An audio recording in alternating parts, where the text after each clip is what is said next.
afternoon. Welcome. I'm Fran Riley, and I'm the Chief Operating Officer of the World Science Festival. I'm really delighted to welcome you all here today to our program, Cool Jobs, Cool Kids, Hot Contest. This program is part of the World Science Festival, a 5-day event throughout New York City, where we bring together the world's leading scientists and innovative artists and kids like you for an extraordinary celebration of science. We have a few people to thank that allowed this to happen here today, and I'd like to do that right now. I'd like to thank the Simons Foundation, the Alfred P. Sloan Foundation, the John Templeton Foundation, and our major sponsors, and ZIF, the Kavli Prize, and Con Edison. Let's also thank the Kay Playhouse at Hunter College for this great place we're in today for the program. If you haven't turned your cell phone off, now would be a good time to do that. We're going to start the program today with the hot contest, part of the festivities. And to do that, please join me in welcoming actor, director, lover of science, and a great friend of the festival, Alan Alda.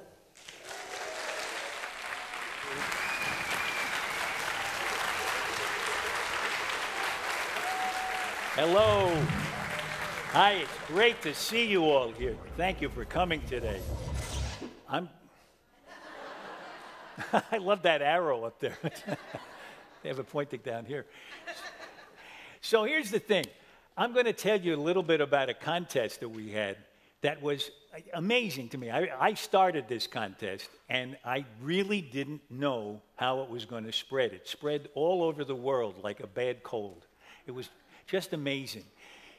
Here, let me give you a little hint about what it was. We're going to play a little video. Hi, how are you? We're going to play a little video that shows you just a little bit about what it is, and then I'll explain it to you. Can we run that intro video?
So here's how it started. When I was 11 years old, which was the age of most of the kids you just saw in that video, and a lot of the kids here today, I bet, I was 11 and I was really curious about the whole world and about the way things worked. And I started to look at a candle while it was burning, the flame at the end of a candle. And I couldn't figure out what it was. It wasn't really like anything else that I saw around me in the world. I mean, what is a flame? It got hot. It seemed to have a shape, but you could put your finger through it. It wasn't like a piece of wood or a chair or something. It gave off light. Why was it doing this? And I couldn't figure it out. And I thought about it for days. And finally, I went to a teacher, and I said, what's a flame? What's going on in there? And she thought for a second, and she said, it's oxidation.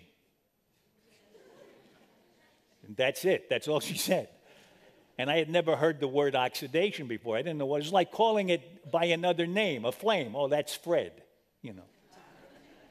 So I kind of stopped asking what a flame is, but that story stuck with me all my life. And now, decades later, I thought I'd like to find out if scientists can explain a flame to an 11-year-old, so the 11-year-old not only understands it, but gets kind of excited by it, gets engaged by it and interested in it. And I really wanted to see if scientists would rise to that challenge to try to communicate this very hard thing. It turns out it's extremely difficult to explain a flame. It's so hard that there was a famous scientist in 1860 called Michael Faraday who wrote an entire book of lectures on this. He gave these talks to young people, just like you, but it took him several lectures that filled the book to explain a flame. And he said, there isn't any law of the universe that isn't touched on by describing a flame. So it's really complicated. So what a challenge that is for a scientist to explain a flame to an 11-year-old with no science education, no formal education, except, some science classes in school, where you get into things like chemistry and physics, and you can go even deeper than those things. So would they pick up the challenge, I wondered? And they really did. Scientists from all over the world sent in entries. Some were very short, some were way too long, some were only a sentence. I think one or two of them actually said, a flame is oxidation. Come on, that didn't quite do it. It said right at the top of the page that this is what started the whole thing, So some of them were like 37 pages long, a little long for an 11-year-old to keep holding his or her interest. But some were just right. Now, what they were able to do was they could write it they could present it in any form. They could do it written, they could do drawings, they could do PowerPoints, they could do videos, and we didn't put any limitation on that. So the only thing was the kids. This is the most interesting part of the conversation, of the whole contest. This contest was not going to be judged by scientists. Scientists were going to submit their entries, and the contest would be judged by real 11-year-olds. So teachers all over the world signed up their classes to be judges of this contest. And we had Aboriginal kids in Australia, we had kids in Alaska, Belgium, South America, all over the world. Over 6,000 kids joined in voting on their favorites. Now, what we did was we narrowed it down to a group of finalists. We didn't do it. The kids did it. The kids narrowed it down to finalists. The kids got these entries, by the way, after they were checked for scientific accuracy, because we wanted to make sure they were correct. Then the kids could vote on how effective they were at communicating this. Did the kids understand the explanation? They were asked to rate these this way. Were they using words that they didn't understand? Did they get more interested in science because of this explanation? So there were a number of things the kids had to figure out and rate these entries on. And so we finally got it down to a bunch of finalists. And they were wonderful. You can look up all the finalists on the web at flamechallenge.org and compare them.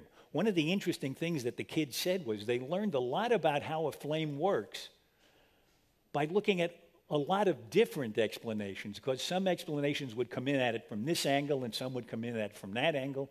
And by looking at a number of them, they got a better picture of what a flame was. But I think the one that won was very complete. It really tells you a lot, and I think that's one reason it won. So we got it down, the kids got it down to some finalists.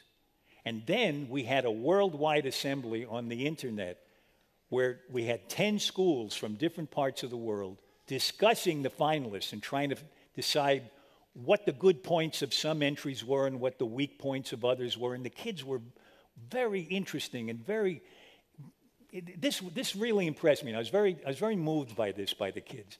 They didn't just say, I like this one because it's entertaining, or I like this one because it's funny. They valued that, but they said, I don't want entertaining and funny to get in the way of the information. I want to make sure there's enough information in here. So they wanted the information. They wanted to learn. And that's great. That's a great piece of information for the scientists to have, to know that the people they're trying to talk to want to learn about it. So we just before we voted, before we had the kids vote on the final winner, we had this worldwide assembly, and I was able to talk with 10 schools, and they could see each other, and they could hear the conversation about the strong points and weak points of things. I'll just play you a little bit of that to give you a flavor. Look at the kids. Look at how interested the kids are in getting the real information. Can we play that video? Let me hear it if you learned something new about a flame through the whole experience. I felt like this really helped me learn more. I definitely think that the flame experiment project was a great experience because it grasped a lot. Whether or not the entries were boring or amusing, we definitely took a lot from every single one. It really taught me a lot about how they worked and like how the elements came together to form a flame. It was like very kid-friendly, and it like made it very interesting. It can go into great depths about different explanations of what a flame is, and you can go into history or just see what's happening or see what you need to cause a flame. What I enjoyed most about the flame challenge was just learning how flames are started, like with the atoms and stuff. And I also liked to hear different perspectives from all the scientists around the world. This was a great experience, and I hope we can do it again next year. How many of you think you really have a grasp of what a flame is now that you've read all these entries that you've read?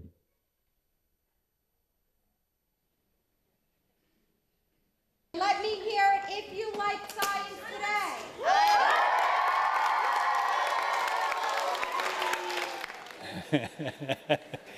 Isn't that great?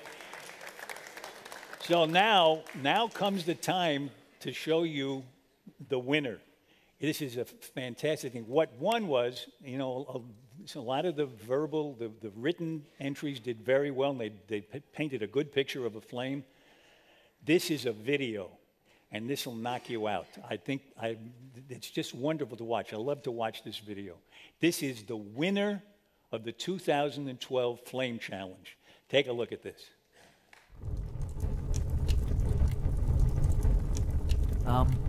Excuse me. Pardon me. No, not up there. I'm down here. Yep. Hello. I am a scientist, and I've come to improve your situation just a bit. See that fire over there? Have you ever really wondered what the flames are from that fire? I mean, look at all of those colors, and you feel that heat. It's hot, right? Well, gee, it must be torture being around all these flames and not knowing what they are. Here, take a look at this cupcake. Do you see the flame on top of this delicious-looking cupcake? You do like cupcakes, don't you? Let's take a closer look, shall we? Fantastic! If we look at the flame on top of this cupcake, we first notice a few things, like all the colors. At the bottom, we have this bluish color, and the top is more yellow, orange, and reddish. Also, the flame is hot. Why is it so flaming hot? Well, to answer these questions, you need to know something very important. You see, everything is made up of tiny things called atoms. And these things are the building blocks that make up everything. And they're really small. Smaller, smaller, even smaller. Hey, look, you can't even see them, they're so small. Exactly. Anything you can think of is made up of atoms. Yep, this air conditioner is made up of atoms. This delicious popsicle is made up of atoms. This ice water is made up of atoms. Everything is made up of billions and billions of atoms. Now this candle and flame, well, they are made up of 3 kinds of atoms: carbon, hydrogen, and oxygen. The carbon and the hydrogen are locked together to form a solid wax and wick. The oxygen is a gas all around us. Normally, the oxygen doesn't do much to the candle. It just bounces off of the surface, not doing any real damage. But when we add heat, the oxygen atoms go bananas, and they shake the wax like crazy until finally, with enough force, they snap apart. They leave the candle as a gas, where they mix with the oxygen. Uh-oh, I smell trouble. Well, the fancy science word for all of this is pyrolysis. It's the first thing that needs to happen to get a flame. It's when the fuel turns to a gas. Now, let's see what happens when these hot gases combine. Ladies and gentlemen, in this corner, he was once a solid. Now he's a gas. He is the fuel from the wax. And in this corner, not one, but 2 groups of oxygen. Ready, react! Anytime certain atoms get hit hard enough, they spit out blue light. And because there are lots of atoms getting hit hard and lots of atoms spitting out blue light, we get a blue flame. Here comes another science word. Ready? Chemiluminescence. I know, it's a big one. One more time. Chemiluminescence. It's when atoms shine light when they rearrange. It's why flames are blue. Now, the blue light is not hot. Wait! But the blue flame is really hot. So if the blue light is not the hot part, then what does make a flame so hot? Well, remember our fuel atoms and our oxygen atoms? They rearrange to make new stuff like water and carbon dioxide. And as they rearrange, they snap together. And with each, the new things shake like crazy. So when the rearranging is done, we have lots of new stuff, all shaking really fast. If we put something close to those raging atoms, well, those atoms begin to shake like crazy too, like the atoms in our finger, and that's heat. This is called oxidation. It's when the oxygen atoms combine with other atoms to make new stuff. It's why flames are so hot. All right then, why are most flames yellow, orange, and red? Well, remember our first reaction? We had one group of fuel atoms and two groups of oxygen. They made a flame that was very hot and only blue. But watch what happens if there's not enough oxygen and we take some away. Ladies and gentlemen, what happens when there's not enough oxygen? What's this? A single carbon atom left all alone? It's okay, because all of his leftover carbon friends come to join him and they form large black particles we call soot. Okay, they're not so large. They're so small we can't even see them. But to a single atom, they are enormous. Enormous! I know what you're thinking. How do black particles make yellow flames? Well, let me show you. But first, I need something big and black, like this pitchfork, for example. Excuse me, sir. Your evilness? Could you please place your pitchfork into those scorching flames? Thank you. Big black objects are like sponges that soak up heat. They have to get rid of this energy, so they spit it out by glowing. The hotter they get, the more brightly they glow. Now, the same thing happens with our soot particles. They drink in the heat from all of those hot atoms, and they glow brighter and brighter until they look like this. And because there are millions and millions of soot particles all glowing hot, we get this yellow flame. This is called incandescence. It's when the soot particles glow because they're hot. It's the reason why flames are yellow. Well, that's it. That's what flames are. I mean, who knew cupcakes could be so much fun? Remember, first the fuel loses mass and turns to a gas. Before the next changes through, atoms shine blue. When the process is complete, it gives off heat. Extra carbon will glow red, orange, and yellow. Hey, those are just like the lyrics from that really awesome song about flames. You know, the one that goes, "The fuel loses mass, it turns to a gas before the next changes through. Some atoms shine blue, when the process is complete, it gives off heat. Extra carbon will glow, red, orange, yellow. Loses mass, it turns to a gas before the next changes through.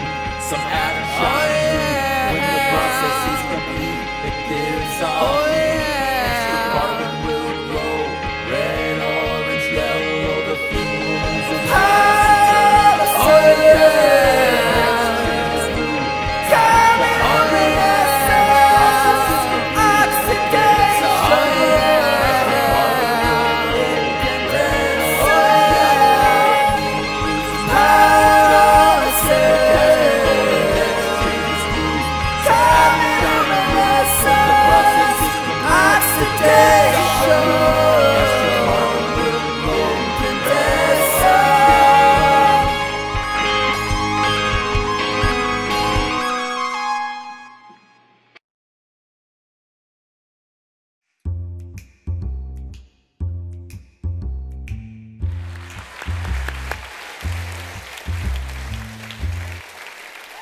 Isn't that great? So that winning video was chosen by over 6,000 kids all over the world as the best explanation of a flame. Now, I asked that question a long time ago when I was 11 years old. So I thought it would be really fun to have somebody who's just about that age, just about 12 years old, to present the award to the winner, the creator of this video, who's here today. And I'd like to call up the 12-year-old granddaughter of mine, Ellie O'Heaney.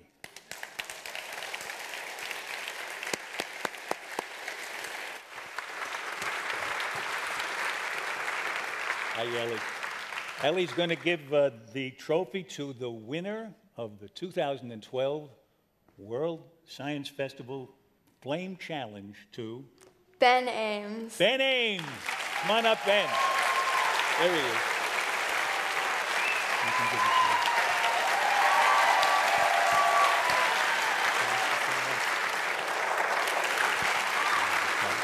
Thank you. You can go sit down. Ben, congratulations. It's so great. Just so everybody can know a little bit more about you, come on down here. We'll get a little better light. What's your field? So I study quantum physics. You guys ever heard of that? Yeah. So this is good. This is a good chance to practice your communication skills. There are people in the audience who maybe never heard the word before. What is it that you study? What quantum physics? What's that? All right, well, so what I do, you guys saw that little Lego block in my video. I called that an atom. Well, what we do, where I do my research in Austria, we trap single solitary atoms, and then we do experiments with those tiny atoms with single tiny particles of light, and we mix them up and see what happens. Oh. How did you come up with the idea for this? I mean, you got a guy really who's very interested in what a flame is because he's in the middle of it. Well, yeah, exactly. Well, you know, scientists sometimes, for good or for bad, they like to corner people sometimes and just tell them about their research. And so a guy who's chained to a wall can't really go anywhere, right? So he's got to listen, right? But I figured a guy who's been around flames for a long time might begin to wonder what they really are. Yeah. And what about the song? How did you come up with the song? I mean, you did an amazing thing. You did art, you did music, and you sang it too. Yes, I did. Yeah. Come on. Yeah. Hey, thank you. I mean, you know, this is a cool jobs thing. You got about 3 or 4 different jobs in one guy here. Well, the song actually, I was in college and I was taking a class, and my mind wasn't where it should have been. I wasn't listening to the professor, but I was thinking about a riff on a guitar that I could play, a song, you know, a little ditty. And so I went home and I recorded it, and it sat on my computer for 4 years. And then when the Flame Challenge came along, I thought, hey, I just got to add some lyrics to this thing, and I got a little song. So that's all it was. Now, one last question. How did you write this? Because you had work to do as a physicist. How did you make time to do this? So I was in my lab turning wrenches, trying to fix an experiment, and I was listening to the podcast, and I heard that Alan Alda gave this challenge, so I told my boss, you know, I'm going to take a couple weeks off, and I'm going to make an entry. And so I told my wife and my daughter to, you know, I was going to be away for a while. I locked myself in the basement, and when I emerged, he locked himself in the basement. It's wonderful. I'm so glad you locked yourself in. You were a little like the guy hanging on the wall there. Pretty much. But you contributed a lot to our understanding of science, and it's just wonderful. Now, there's going to be another flame challenge next year. It'll be a different question. It won't be about a flame. It'll be another burning question, though. I know, isn't that awful? So, I really refuse to say that this spread like wildfire. I just won't say that. And I think it's ironic that I have flaming red hair. Isn't that something? You could have just sent in your picture. I know. Yeah.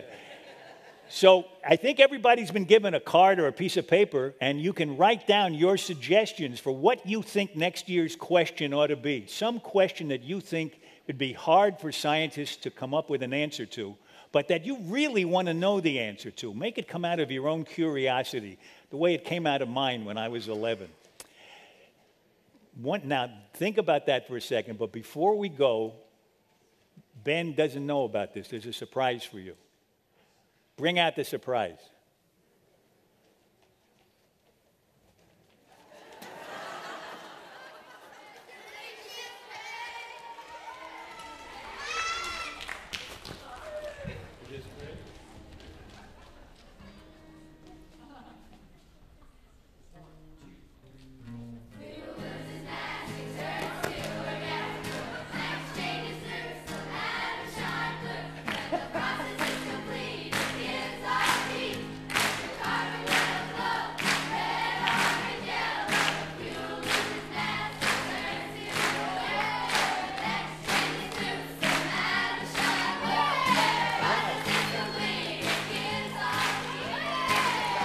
run the video?